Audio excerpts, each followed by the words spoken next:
ನಿಧಾನವಾಗಿ ಅಭ್ಯಾಸ ಮಾಡಿ. ಕುತ್ತಿಗೆಯ ನೋವಿರುವವರು ನಿಧಾನವಾಗಿ ಮಾಡ್ತಾ ಬನ್ನಿ.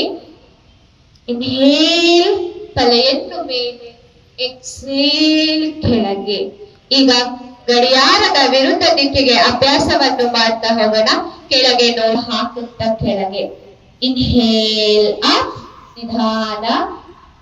Exhale down. Inhale up, exhale.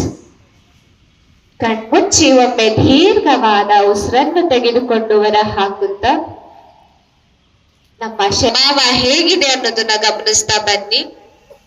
ಮುಂದಿನ ಅಭ್ಯಾಸ ಸ್ಕಂದ ಚಾಲನಾ ಕ್ರಿಯೆಗಳು ಅಂದ್ರೆ ಭುಜಗಳ ಚಲನಾ ಕ್ರಿಯೆ ಮಾಡೋಣ.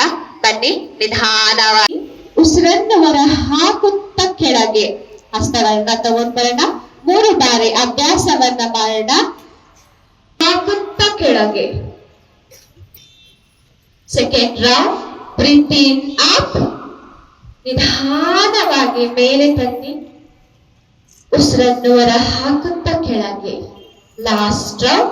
ಬ್ರೀತ್ ಇನ್ ಅಪ್, ಹಾಗೆ ಉಸಿರನ್ನು ಹೊರ ಹಾಕುತ್ತಾ ಕೆಳಗೆ. ರಿಲ್ಯಾಕ್ಸ್. ಕಣ್ಮುಚ್ಚಿ ಉಸಿರನ್ನು ಹೊರ ಹಾಕುತ್ತಾ ಕೆಳಗೆ ಬನ್ನಿ. Last round. ಬ್ರೀತ್ ಇನ್ ಅಪ್. ಅಭ್ಯಾಸ ಕುತ್ತಿಗೆಯ ಭಾಗದ ಅಭ್ಯಾಸನ ಮಾಡೋಣ. ನಿಧಾನವಾಗಿ ಉಸಿರನ್ನು ತೆಗೆದುಕೊಳ್ಳುತ್ತಾ ನಮ್ಮ ಗಲ್ಲವನ್ನು ನಮ್ಮ ಭುಜಕ್ಕೆ ಸಮಾನಾಂತರವಾಗಿ ತೆಗೆದುಕೊಂಡು ಬರೋಣ. ಉಸಿರನ್ನು ಹೊರಹಾಕಿ.